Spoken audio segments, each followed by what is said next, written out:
میرے رسول پاک علیہ السلام کا دروازہ سب سے بڑا دروازہ ہے، حضور کا دروازہ سب سے بڑا دروازہ ہے، لیکن میرے دوستو یاد رکھنا، نبی پاک علیہ السلام نے بھی لوگوں کو جب رستہ دکھایا ہے تو رب کریم کا رستہ دکھایا ہے، اللہ کا رستہ دکھایا، اللہ کریم کا رستہ دکھایا، لوگوں رب کی طرف توجہ کرائی۔ میرے رسول کریم سید عالم صلی اللہ تعالی علیہ وسلم نے لوگوں کی اللہ کی جانب توجہ کرائی اور لوگوں سے یہ کہا کہ وہ اپنے رب کریم کی جانب اپنا ذہن رکھیں، اپنی توجہ اپنے اللہ کی جانب مبذول کریں۔ میری بات کو اچھے طریقے سے سمجھیے گا، علم اللہ تبارک و تعالی عطا کرتا ہے تو اسے اللہ کی عطا ہی سمجھنا چاہیے۔ کچھ لوگوں کے پاس علم ہوتا ہے پر علم نافع نہیں ہوتا، وہ ٹامک ٹونجا مارتے رہتے ہیں ساری زندگی۔ علم کو اللہ کی عطا سمجھیں، اپنی عقل پر اپنے شعور پر زیادہ بھروسہ نہ سمجھیں، نظر اللہ پہ رکھیں۔ حضرت مولا علی شیر خدا کرم اللہ تعالی وجہہ الکریم سے کسی نے پوچھا تھا بڑا عالم کون ہوتا ہے؟ ہمارے ہاں تو اب وہ والے عالم پائے جاتے ہیں نا، اللہ ماشاءاللہ، جو ممبر پہ بیٹھتے ہیں تو دعوے ہی دعوے، ممبر پہ بیٹھتے ہیں تو دعوے ہی دعوے، اس طرح کے عالم ہمارے ہاں پائے جاتے ہیں۔ وہ ہر بات میں دعویٰ کرتے ہیں، میں یہ کر دوں گا، میں وہ کر دوں گا۔ یہ مزاج علماء کا نہیں۔ حضرت علی المرتضیٰ سے کسی نے پوچھا بڑا عالم کون ہوتا ہے؟ فرمایا بڑا عالم وہ ہوتا ہے کہ جسے مسئلے کا پتہ نہ ہو تو وہ کہہ دے مجھے نہیں پتا، میں پتہ کر کے بتاؤں گا، غلط بات بیان نہ کرے۔ امام مالک سے کسی نے کوئی مسئلہ پوچھا تو آپ فرمانے لگے مجھے اس سوال کا جواب نہیں آتا۔ ہمارے بزرگ سمجھاتے کیا ہے؟ وہ کہنے لگا آپ اتنے بڑے امام ہیں تو اس سوال کا جواب نہیں آتا۔ فرمانے لگے اگر مجھے ہر سوال کا جواب آتا پھر تو میں خدا ہوتا، مجھے ہر سوال کا جواب نہیں آتا، مجھے تو اتنا آتا ہے جتنا میرے رب نے مجھے عطا کر دیا ہے۔ اپنی نظر اللہ پہ رکھیں، نکل آئیں اس معمے سے باہر کہ میں کوئی بلا ہوں، مجھے بڑا پتہ ہے، میرے پاس 6 ڈگریاں ہیں، مجھے 10 جگہ پہ تدریس کا شغف حاصل ہے، اس سے نکلیں باہر۔ قرآن مجید دیکھیے گا، اللہ تعالیٰ نے ارادہ قدرت فرمایا کہ میں حضرت آدم کو بناؤں گا، پھر بنانے کے بعد فرمایا فرشتوں سجدہ کرو آدم کو، سب نے سجدہ کیا الا ابلیس ابا واستکبر وکان من الکافرین، سب نے سجدہ کیا سوائے ابلیس کے، اس نے انکار بھی کیا، تکبر بھی کیا اور کافروں میں سے ہو گیا۔ تو یہ جب اللہ تعالیٰ نے سجدہ کرایا تو کیسے کرایا؟ اللہ تبارک و تعالیٰ نے نا حضرت آدم کو علم سکھایا خود، وعلم آدم الاسماء کلہا، خود اللہ فرماتے ہیں کہ میں نے جناب آدم علیہ السلام کو تمام اشیاء کے نام سکھائے، سب اشیاء کے نام سکھائے۔ تو وہ چیزیں پھر میں نے نا، اللہ فرماتے ہیں میں نے فرشتوں پہ پیش کی، میں نے کہا کہ بتاؤ ان کے نام کیا ہے، تو فرشتوں نے جو جواب دیا وہ سمجھنے والا ہے۔ اللہ نے چونکہ خود علم سکھایا تھا حضرت آدم کو، جناب آدم سکھایا تھا، لیکن فرشتوں کو نہیں سکھایا تھا۔ تو اللہ کریم نے فرمایا فرشتوں اب یہ بتاؤ ان چیزوں کے نام کیا ہیں؟ تو فرشتے کیا کہتے ہیں؟ فرشتے عرض کرتے ہیں قالوا سبحانک لا علم لنا۔ آپ کبھی یقین کریں اس چیز کی لذت لیں تو مزہ آ جائے۔ کہا قالوا سبحانک، کہنے لگے تو پاک ہے، قالوا سبحانک، کہنے لگے تو بھئی آدم علیہ السلام کو نام سکھا لیے، پھر فرشتوں کے سامنے وہ چیزیں پیش کر کے کہا ان چیزوں کے نام بتاؤ، تو فرشتے کیا کہتے ہیں؟ کہتے ہیں قالوا سبحانک، تو پاک ہے، لا علم لنا، ہمارے پاس کوئی علم نہیں، الا ما علمتنا، ہمیں تو اتنا پتہ ہے جتنا تو نے ہمیں سکھا دیا، ہمیں تو اتنا پتہ ہے جتنا تو نے ہمیں، لا علم لنا، ہمارے پاس کوئی علم نہیں ہے، اتنا ہی پتہ ہے جتنا تو نے ہمیں سکھا دیا ہے، اس سے زیادہ ہمارے پاس علم، اور یہ کیوں تو نے ہمیں جتنا سکھایا اتنا پتہ ہے۔ فرشتے یہ نہیں کہتے یا اللہ تو زیادہ سکھا، آدم کو دیا تو ہمیں بھی دے، یہ نہیں فرمایا، فرمایا انک انت العلیم الحکیم، اے اللہ تو علم والا بھی ہے اور حکمت والا بھی ہے، تجھے پتہ ہے کس کو کتنا دینا ہے، جتنا تو نے مناسب سمجھا جناب آدم کو دیا، اور جتنا تو نے بہتر سمجھا وہ تو نے ہمیں عطا فرمایا۔ تو اگر آپ کے پاس علم ہے، کہیں نالج ہے، اس کو اللہ کی عطا سمجھیں۔ ہمارے ہاں بہت سارے لوگ بن کے بیٹھ جاتے ہیں، میں اکثر کہتا ہوں کہ پھر وہ دعوے کرتے ہیں میرے علاقے والے جاہل ہیں، میرے شہر والے جاہل ہیں، میرے خاندان والے پڑھے نہیں، یہ آپ کا دعویٰ ہے، یہ آپ کو خراب کر دے گا۔ ہم نے بہت سارے ایسے لوگ دیکھے جو بہت بڑے عالم تھے، لیکن اللہ جب لینے پہ آیا تو عقل ہی لے گیا، شعور ہی چلا گیا، حافظے ختم ہو گئے۔ آپ دیکھتے ہیں بڑھاپے میں کچھ لوگ ایسے ہوتے ہیں کہ جن کو یہ بھی یاد نہیں رہتا کہ میرا نام کیا ہے، میں کہاں ہوں، مجھے کدھر جانا ہے۔ تو اس وقت سے اللہ کی پناہ مانگیں اور اپنی نظر اپنے رب کریم کی جانب رکھیں، اللہ کی جانب اپنی نظر کو مبذول رکھیں۔ دوسری بات، علم کے بعد ایک چیز آتی ہے جس کا نام ہے ہدایت، جس کا نام ہے تقوی، جس کا نام ہے پرہیزگاری، جس کا نام ہے عمل، عبادت، ریاضت۔ یہ بھی اسی وقت ہی نصیب ہوتی ہے جب میرا رب کریم نصیب فرما دیتا ہے۔ ہم نے نا نیکی کا اپنا اپنا سٹیٹس بنا لیا ہے، اپنا اپنا معیار بنا لیا ہے۔ کچھ لوگ کہتے ہیں کہ جناب مسجد میں سیمٹ کا توڑا دینے سے بہتر ہے کسی غریب کو آٹے کا تھیلا دے دو۔ اب اس نے اپنا مزاج بنا لیا نا نیکی کا، اس نے اپنا سٹیٹس بنا لیا۔ میرا یہ سوال ہے کہ نبی پاک صلی اللہ تعالیٰ علیہ وسلم جب مدینہ شریف آئے تھے تو حضور نے سب سے پہلے غریبوں میں آٹا تقسیم کیا تھا کہ سب سے پہلے مسجد بنائی تھی؟ کیا عجیب لوگوں کا رنگ ہے، اپنی مرضی کی ہدایت، اپنی مرضی کا تقوی، اپنی مرضی کا معیار۔ مسجد کوئی بڑا چھوٹا خطیب بھی میری طرح کا ہو نا، تو وہ مسجد میں بیٹھ کے جب نبی پاک کی بات کرتا ہے تو کہتا ہے میرے رسول پاک غریبوں کا سہارا بن کے آئے۔ وہ غریبوں کی بات کرتا ہے، مسکینوں کی، لاچاروں کی، کمزوروں کی بات۔ تو مسجد ہی تو وہ ادارہ ہے جہاں سے غریبوں کی بات ہو رہی۔ تو اب لوگوں نے غریب کو اور مسجد کو لڑانا شروع کر دیا، اس کو لڑاؤ کہ مسجد میں پیسے دینے سے بہتر ہے آپ غریب کو آٹے کا تھیلا دے دیں۔ آپ یہ کیوں نہیں کہتے کہ مسجد میں بھی آپ توڑا دیں ایک سیمٹ کا اور ساتھ غریب کو بھی خدمت کریں؟ یہ کیوں نہیں تقویٰ؟ اپنی اپنی مرضی کا مزاج، اپنی اپنی۔ کچھ لوگ کہتے ہیں چھوڑو جی، ساری زندگی انسان نماز پڑھتا رہے اور پھر گالیاں بھی دیتا رہے، بندہ داڑھی بھی رکھ لے اور جھوٹ بولنا بھی نہ چھوڑے۔ تو یہ آپ نے اپنے پاس سے تقوی کا معیار بنایا۔ گالی دینے کا گناہ ہے اور داڑھی رکھنے کا ثواب ہے۔ تو اگر آپ داڑھی رکھے ہوئے ہیں اور آپ کوئی غلطی کر رہے ہیں تو اس سے آپ کی داڑھی کا ثواب ختم، اللہ کرے آپ کو سمجھ آئے میری بات۔ آپ کوئی غلطی کر رہے ہیں، داڑھی کا ثواب اس سے ختم، وہ اپنی جگہ پہ قائم ہے چیز۔ اپنی مرضی کا کیوں تقوی کا معیار بناتے ہیں؟ تقوی کا مزاج اپنی مرضی کا نہ بناؤ۔ اللہ کی بارگاہ سے دعا مانگو کہ یا اللہ ہمیں ہدایت کا نور عطا فرما، اللہ تو ہمیں رستہ دکھا، تو بتا کہ ہدایت کیا ہے۔ تو رب فرماتا ہے اللہ ولی الذین آمنوا، اللہ مومنوں کا مددگار ہے، یخرجہم من الظلمات الی النور، وہ انہیں اندھیروں سے نکالتا ہے اور نور کی طرف روشنی عطا فرماتا ہے۔ اندھیروں سے نور کی طرف اللہ لاتا ہے۔ اللہ ولی، اللہ مومنوں کا ولی ہے، وہ انہیں اندھیروں سے نور کی طرف نکالتا ہے۔ ہدایت ہمیشہ اللہ کی طرف سے سمجھے۔ جب وہ نماز کی توفیق دیتا ہے تو اپنے فضل سے دیتا ہے، جب وہ ذکر کی توفیق دیتا ہے تو اپنے فضل سے۔ ہم سمجھتے ہو جی فلانا نہیں پڑھ رہا بڑا بیوقوف ہے، فلانا نہیں پڑھ رہا، تو تم کیا اپنی عقل کے زور پہ پڑھ رہا ہے؟ میں جی اللہ کے فضل سے 2 سپارے پڑھتا ہوں، تو کس پہ احسان کرتے تو 2 سپارے پڑھ کے رویا کر کہ اگر مالک تو بڑا قریب نہیں۔ بڑے لوگ ہیں جن کو پورا قرآن حفظ ہے پر انہیں پڑھنے کی توفیق نہیں، تو انہیں فضل کیا اور مجھے توفیق دے دی ہے پڑھنے۔ رویا کر، پڑھ کے رویا کر، راتی ساری کر کر زاری، وہ نیند اکھاں تھی توندے تے فجرے اوہی گناہگار کہاون سب تو نیوے ہوندے۔ مہربانی کریں، ڈریں، نیکی کریں تو پھر ڈریں، پھر احساس پیدا کریں، پھر اپنے اندر وہ کمزوری لائیں، کہیں توبہ توبہ مجھے تو پتہ ہی نہیں، تو جانتا ہی نہیں۔ حضرت سیدنا امام اعظم ابو حنیفہ رحمۃ اللہ تعالی علیہ کے ساتھ ایک شخص کہتا میں نے نماز پڑھی، تو عشاء کی نماز تھی۔ یہ جو لوگ بڑے ہوتے ہیں نا،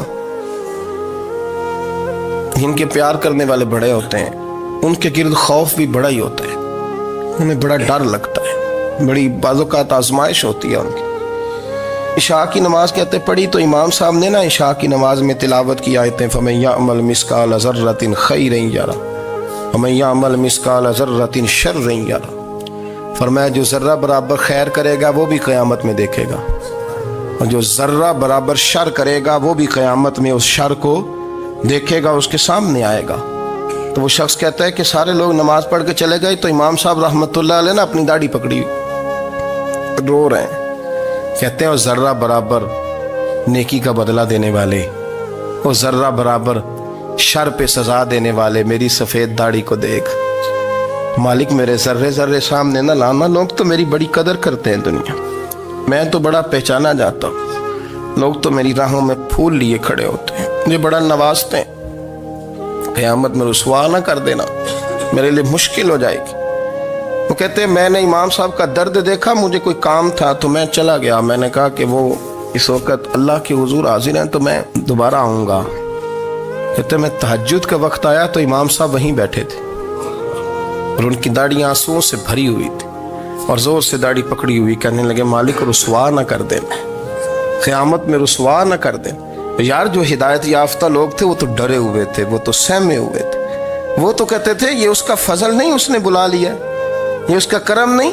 حضرت بایزید بسطامی کسی کافر کو دیکھتا تو رو پڑتے، کہتے مالک تو کتنا قریب ہے، یہ بے ایمان رہ گیا، تو نے اپنے فضل سے مجھے اپنے نبی کا غلام بنا لیا. وہ رو پڑتے. یہاں تو لوگوں کا دعویٰ ہی بڑا ہے. نمازی اللہ خیر فرمائے وہ تو دوسروں کو گھورتا ہے، وہ کہتا ہے جنت کا میں مالک کو کنجیاں میرے پاس ہیں، میں کسی اور کو گھسنے نہیں دوں گا. اور اگر 2-3 حج کر لے تو پھر تو وہ کہتا ہے کہ اب میرے سے پوچھ کے لوگ جنت میں جائیں گے معاذ اللہ. اور اگر وہ 2 4 5 7 دفعہ کوئی نفل پڑھ لے تو پھر وہ کہتا ہے چھوڑیں جی سارے لوگ بے عمل ہیں، میں اکیلا نیک ہوں. نہ ایسا کریں، اپنی توجہ اپنے رب پہ رکھیں، اپنی توجہ اپنے معین الملت والدین، عطائے رسول، ہند الولی، غریب نواز، خواجہ معین الدین چشتی، حضرت خواجہ اجمیر، شاہ اجمیر، شاہ اجمیر، والی ہندوستان. آخری عمر میں نا سارا دن روتے گزر جاتا، ساری رات روتے گزر جاتے، ذرا سی کوئی بات کرتا تو رو پڑتے، آنکھیں آنسوں سے بھری رہتی. کئی دفعہ اپنے بھی پریشان ہو جاتے ہیں نا کہ یار تو ایک بات کی جان ہی نہیں چھوڑ رہا. تو خواجہ قطب الدین صاحب بختیار کاکی سے لوگوں نے کہا کہ آپ مرشد سے بات کریں، اتنا بھی تو نہیں نہ رونا چاہیے، ہر وقت اس کے آنسو کی کریے. عاشق دا کام ہی رونا تونا، تبھی نہ رویو نہیں منظوری. یہ عاشق سدا ہی روندا رہندا ہے، پاویں وصل ہوئے تے پاویں دوری. ہر وقت رونے کا کیا مطلب ہے؟ تو خواجہ قطب صاحب کہتے ہیں میں قریب گیا تو میں نے پیر دبائے، میں نے کہا سونیا لوگ تو کچھ بھی نہیں کرتے، تو نے تو کمال کر دیا. 90 لاکھ آدمی مسلمان کر دیا، دنیا کچھ نہیں کرتی. تو نے 50 سال ساری رات مسلح پہ بیٹھ کے رب راضی کیا. تو شہزادہ تھا، حضور کی اولاد تھا، لیکن معین الدین تیرا ایک پلاٹ بھی نہیں. تو نے طالب علم پالے، انہیں غریبوں کو دیا، انہیں نوازا، کوئی شے نہیں تیرے پاس، ہر چیز تو نے. ساری رات روتے ہو، سارا دن روتے ہو. تو خواجہ قطب الدین صاحب کہتے ہیں میں نے جب عرض کیا تو خواجہ صاحب مجھے گلے لگا لیا، چیخ مار کے روئے. کہنے لگے قطب الدین پتر داڑھی سفید ہو گئی، جانے کا وقت آ گیا.